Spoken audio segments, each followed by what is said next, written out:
პროექტი კარგი სახლისთვის. ვესაუბრები ოთო ბერძენიშვილს, საქართველოს მუსიკოსთა კავშირის დამაარსებელს. მე ვარ ოთო ბერძენიშვილი, დავიბადე 84 წელს. 5 წლის რო ვიყავი, 99 წელს, ოთომ გვიანბო მისი გზის შესახებ, თუ როგორ გახდა მუსიკა მისი ცხოვრების ნაწილი და რატომ გადაწყვიტა მუსიკოსთა პროფესიული კავშირის დაარსება. რისთვის იშრომა წელიწადზე მეტია, თუ საქართველოს დიქტატორული მმართველობის გზას ადგას, თუ ჩვენს ქვეყანაში საზოგადოების განვითარებას ინსტიტუციური საფუძვლები უნდა გამოეცალოს. შემდეგ მოხდა ისეთი რამ, რომ პანდემია როდესაც დაიწყო, მე გადავწყვიტე, რომ ეს სახელმწიფო იხდიდა მათთვის ვისი საქმეც გაჩერდა. რაღაც 200 ლარს თვეში ანაზღაურებას, იმიტომ რომ ვერ მუშაობდი. და როდესაც მე დავიწყე ამ დაფინანსების შოუნის ცდილობები, ასე ვთქვათ, აღმოჩნდა, რომ ეს ჩემი 15 წლიანი ბარში მუშაობის, მუსიკოსად მუშაობის პრაქტიკა არსად არ იყო აღბეჭდილი ფურცელზე რეალურად. და ვერც დაუმტკიცებდი, რომ ოდესმე ამ სფეროში მიმუშავია.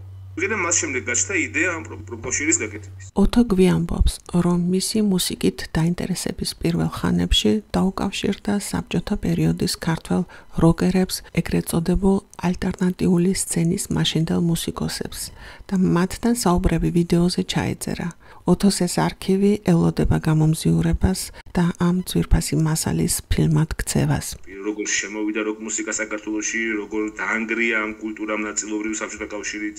მოკლედ ამ ფილმმა საზოგადოებისთვის ჯერ არაფერი როლი არ ითამაშა, იმიტომ რომ არ არსებობს ეს. თუმცა ჩემზე ძალიან დიდი ზეგავლენა მოახდინა ამ ადამიანების თავგანწირვამ. როგორ იბრძოდნენ უბრალოდ იმისთვის, რომ უბრალოდ სცენაზე მდგარიყვნენ და ის მუსიკა დაეკრატეს მოსწონდათ, ისინი მზად იყვნენ, რომ გამოცხადებულები ყოფილიყვნენ მოღალატეებად, მაშინ ხო პატარები იყვნენ, ესენიც 18-19 ბავშვები იყვნენ რეალურად და როგორ დაძლებდა მათ KGB კონცერტებს ატარებდნენ, როგორ გარბოდნენ ამ ყველაფრისგან და როგორ ეხა ამ კულტურამ, როგორ უნდა მოახდინოს ეგეთი ზეგავლენა ადამიანზე, რომ ამხელა თვით განწირვაზე წახვიდე რა, ამხელა მსხვერპლი გაიყო, ასე ვთქვათ. და მივხვდი, რომ ეს არის ის, რის გამოც ღირს, რომ თავი გაწევენ, რომ საქართველოში დიდი შანსია აკეთო რაღაც რაც ძალიან გიყვარს, მაგრამ არ კონდეს ამაზის ფიდბექი, რაც გჭირდება, რომ უბრალოდ რეალობაში გააგრძელო არსებობა, ხო? მაგის მე კი რა ვიცი. ძალიან ბევრი მუსიკოსები არიან და დღისით მუშაობენ მუსიკალურ მაღაზიებში, გამყიდვდებათ მაგალითად სხვადასხვა სამსახურებში. ჩემთვის პირადად ძალიან დრამატული და ემოციური მომენტი არის.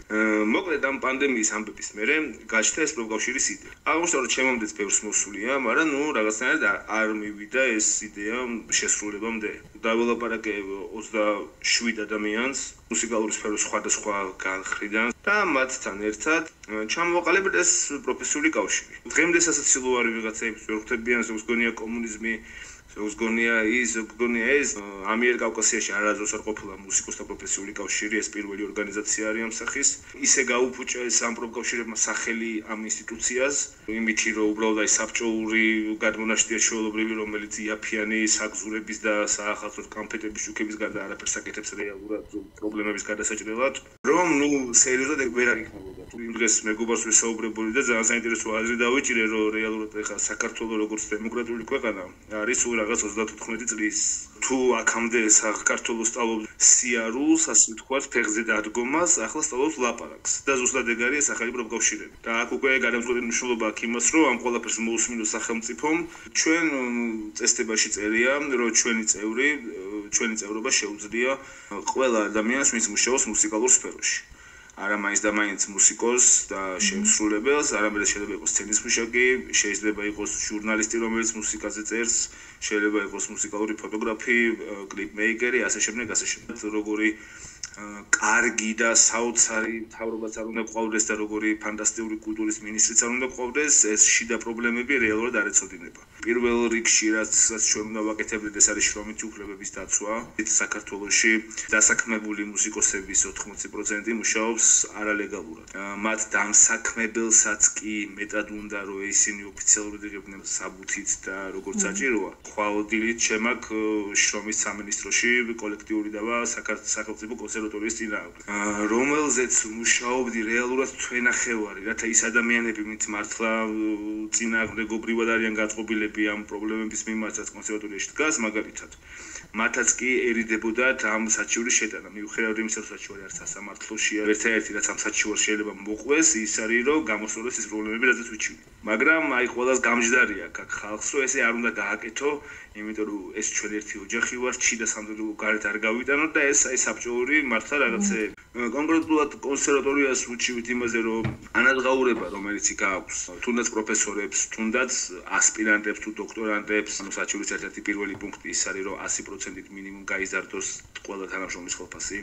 საქართველოში ისეთი პრობლემა არის შრომითი კანონმდებლობა ზოგადად, რომ მაგალითად 98 თუ არ ვცდები, ანუ 99 წლიდან მოყოლებული მინიმალურ სახელფასო ანაზღაურებას თვეში წერია 20 ლარი კანონში. დღემდე მე კანონით მოგუფლება, რომ თქვენ თუ გიყვანთ სამსახურში, შემოგთავაზოთ თვეში 20 ლარი ხელფასი, რომელიც რეალურად სახლიდან მაღაზიამდე არ გეყოფა, რომ მიხვიდე მაღაზიაში ყიდვაზე აღარ არის საუბარი. გაუმართავი ინვენტარი, არაადამიანური ანაზღაურება, სიტყვის თავისუფლებას ებრძვიან ძალიან სტუდენტები, რომლებსაც ევროპის დროშები გადმოფინეს, აუგრძალეს და ჩამოახსნევენ ეს დროშები. სტუდენტებმა გადაწყვიტეს რეჟიმის ტყვეების ხარდასაჭერი კონცერტის გაკეთება, აუგრძალეს და მოგვიწია იქ პირადად დასწრება ამ შეხვედრაზე და ნუ ბოლოს გავიტანეთ ჩვენ და მაინც ჩატარდება აი ჩვენ გვერდზე გვიდევს აფიშა ღონისძიების, თუმცა ნუ აი რაღაც ისეთი ჭიდაობა დასჭირდა ამ ყველაფერს, რომ ნუ უბრალოდ ეინდა აუღწეველი არის რატომ უნდა ჭირდებოდეს ეს ყველაფერი. ჩვენ ვერ მოუწოდებთ ვერავის რომ კონდეს ესა თუ ის პოლიტიკური შეხედულება და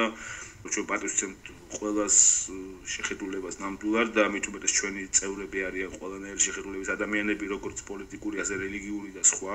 ასევე ჩვენ ვერ მივიღებთ იმას, რომ სტუდენტები, რომლებიც არიან წინააღმდეგობით ახსავსენი, ასე ვთქვათ, მათ ეს ჩაუკლას რექტორატმა კონსერვატორიის, ანუ ვინც არ უნდა იყოს მან. იმიტომ რომ ეს გამოხატვის თავისუფლებას ეწინააღმდეგება ყველანაირად. ეს არის შრომითი დავა, იმიტომ ეს არის შრომით უფლებების დარღვევა, როდესაც მაგალითად დოქტორანტი არის ერთი ჩვენი წევრი, რომელიც 6000 ლარამდე იხდის წლიურ გადასახადს სწავლაში, ხოლო ხელფასი აქვს 129 ლარი. როდესაც ამ პროფკავშირის დაფუძნებას ვფიქრობთ, რეალურად ანუ ისეთი პრობლემები არის ამ სფეროში. ერთადერთი რაზეც რეალურად მე ვიმუშავე, რომ პირველ რიგში გამეკეთებინა იყო მსოფლიო მუსიკოსთა ფედერაციის წევრობა, რომლის წევრებიც არიან 60-ზე მეტი ქვეყანა მთელი მსოფლიოდან, ნუ რუსეთის გარდა. ჩვენ გავხდით მათი წევრები ზაფხულში, ჩვენ აქამდე როგორც წეგან ვახსენე, არ გქონია პროფესიული კავშირი მუსიკალურ სფეროში და ამიტომ არც კარგი და არც ცუდი გამოცდილება არ გვაქვს. მსოფლიო მუსიკოსთა ფედერაციის სათავე ოფისი არის პარიზი, თუმცა პრეზიდენტი არის ამერიკელი.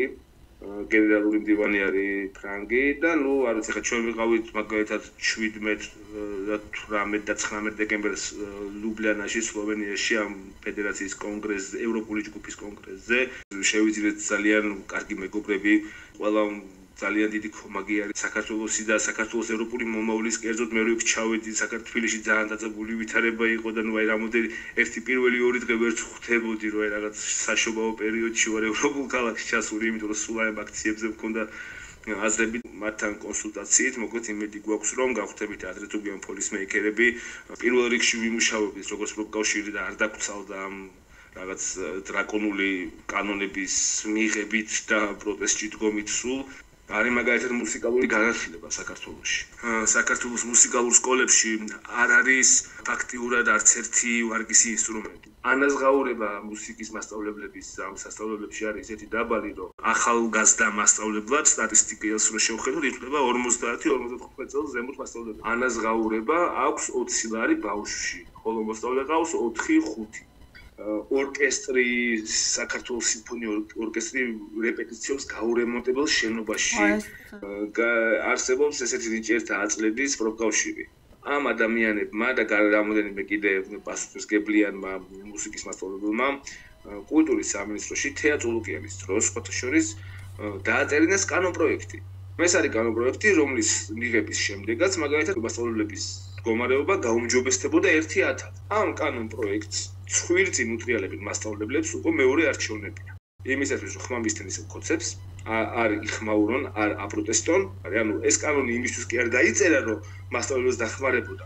იმისთვის დაიწერა ეს კანონი, რომ არჩევნებზე კიდევ მიეღოთ ამ ადამიანების ხმა. დღეისთვის ჩვენ ვართ 300 წევრზე მეტი გვყავს და დიდი ნაწილი დამთავრდა, რომ დამფუძნებელი ყოფილიყო. ერთი ადამიანი არის Open Air-ის ორგანიზატორებიდან, მაგალითად თბილისი Open Air-ის ტელევიზიის ერთი ადამიანი არის Caucasian Educational Studio არის ფაბრიკაში ესეთი მუსიკალური სასწავლებელი.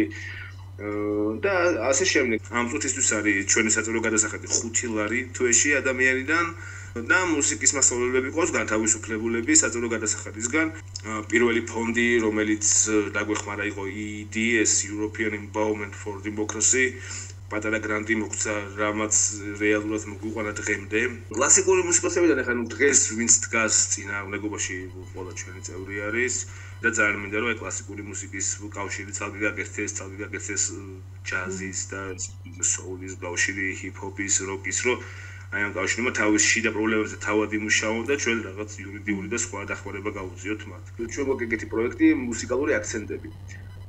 იდეა ამის ის არის, რომ პრობლემატური რეგიონები თუ სფეროები რაც არის, კონცერტით ავახმაუროთ. ის არის ჰეგელს აქ ნათქვამი, რომ აი ეს თავში თუ გაჩნდება ერთი მარცვალი სინათლე, მე მას ვერაფერი ვეღარ შეაჩერებს, რა. და ზუსტად ეგ არის საქართველოში გასაკეთებელი. პირველად რომ ჩავედით ამ მუსიკალური აქცენტით იყო სოფელი ზოდი. ეს არის ჭიათურა საჩხერეს რაიონი. ეს არის სოფელი, რომელმაც არ შეუშვა ჯორჯიან მანგანეზი თავისთან. აი მან მთებში ყველაფერი არის თეთრი და არის პატარა მწვანე თეთრი, ეს არის სოფელი ზოდი. და მან გავაკეთეთ ორდღიანი ფესტივალი. ძალიან ბევრი პრობლემა ჰქონდა ამ ფესტივალს, ჯერ ერთი გავაკეთეთ აბსოლუტურად უფულოდ. ესე იგი, ესეთი ბედნიერი ბავშვები მიუხედავად იმისა, რომ აი პირველი დღის ღამის მაგალითად სცენა დაგვინგრიეს და მეორე დღეს ახალი ავაშენეთ უკეთესი ბავშვები იყვნენ ისეთი ბედნიერები, ისეთი მადლიერები. მეგონი ვარ, რომ იმ სოფლის მკვიდრნები, თუნდაც ისინი ვინც წინააღმდეგები იყვნენ, შეიცვალნენ ამ კონცერტით და ამას ექნება თავის ეფექტი. მან რო ჩავედა ეს ღონისძიებები ჩავედა, მან მივხვდი, რომ ეს 25 წელი თუ 30 წელი რაც მუსიკას ვაკეთებდი, ბევრად კარგი საქმე იქნებოდა, რომ ეს დრო დამეხარჯა იმაზე, რომ მე სოფლებში ხელოვნება ზოგადად და მუსიკა პირველ რიგში ისაც მოითხოვს, ხო, არის ალბათ რაღაც შინაგანი თავისუფლება. როდესაც ადამიანს გააქვს ეს შინაგანი თავისუფლება, მისი ჩახშობა ძალიან რთულია, ხო? ფაქტობრივად ალბათ შეუძლებელიც არის რა, იმიტომ რომ ამ თავისუფლების გარეშე შენ უბრალოდ აღარ ხარ შენ.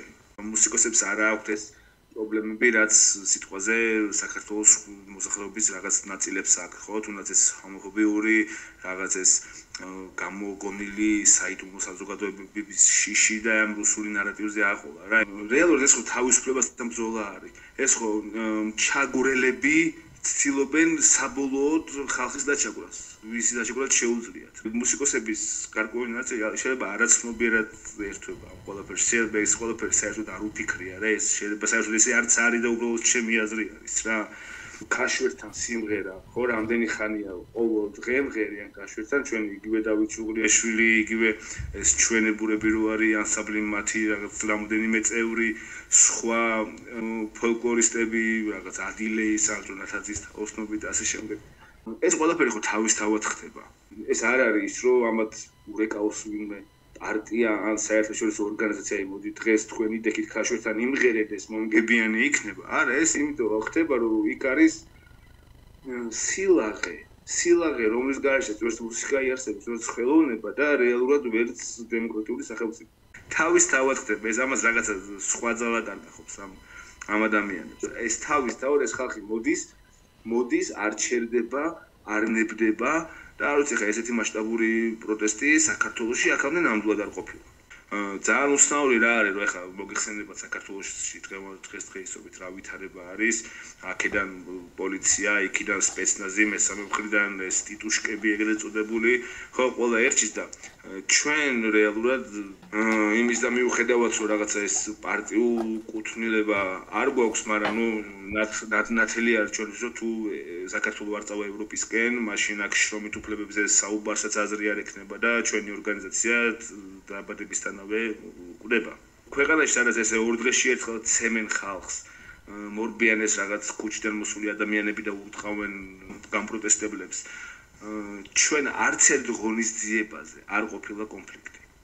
ანუ ეს იმდენად სუფთად და იმდენად აი ალალად ხდება ყველაფერი, არც ერთი მუსიკოსისთვის ჰონორარი არ მიგვიწია. არც შეგვძლებია, მაგრამ რომ შეგვძლებოდა ეს არ არის რა, ეს არის ისეთი სოლიდარობის დონე. ძალიან დიდი იმედი მაქვს, რომ ძალიან მალე ამ ბრძოლას ექნება შედეგი. უბრალოდ იმისათვის, რომ საქართველოს როგორც დამოუკიდებელმა სახელმწიფომ გააგრძელოს არსებობა, გააგრძელოს ზრდა, გამოვიყენოთ გაკვეთილად და არასდროს აღარ დაუთმოდის მთავარი ღირებულებები, რასაც მივყავართ ნათელი მომავლისკენ რა. და ანუ ამაში როგორც მუსიკოსთა ასევე სხვა პროფკავშირები, ახალი დამოუკიდებელი და სწორი ფორმით მომუშავე პროფკავშირები, მე ვიტყოდი, ყველანაირად შეუწყობთ ხელს. აი, დიდი მადლობა. არაფერს. მარკა ლაფაური, ჰამბურგი, თბილისი.